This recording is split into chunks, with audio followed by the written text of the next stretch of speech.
আমি ঘুম থেকে উঠে না, মানে আমি, ওটা তো ঈশ্বর দর্শন হয়ে গেছে, মানে ওই রামকৃষ্ণদেব জগন্নাথ দেবকে আরতি করছেন, এর থেকে ভালো স্বপ্ন তো আর হতে পারে কি না, হবে, হ্যাঁ আমার জন্য তো ঠিকই। হতে পারে না। তো আমি উঠে পড়ে আমার যে ভাই গাড়ি চালায় নাড়ুকে বললাম আমাকে এক্ষুনি বেলুড় মঠ নিয়ে চ। আমি বেলুড় মঠ গেলাম, আমি বসে ঠাকুরের কাছে অঝোর নয়নে কেঁদেই চলেছি। হঠাৎ করে আমার পাশে এরকম একটা হাত এলো, তাকিয়ে দেখলাম যেই দুজন ছাত্রীকে আমি স্বপ্নে দেখেছিলাম, ওই দুজন ছাত্রী।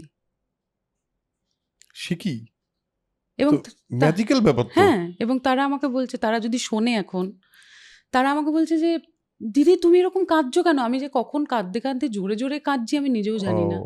ওই দুজনই ছিল আমার কাছে। তো এর থেকে বড় প্রমাণ আর কি হতে পারে? কত খারাপ সময়, যেই সময়গুলো যদি ওনারা আমাকে পার না করিয়ে দিতেন, আমি পার করতে পারতাম না।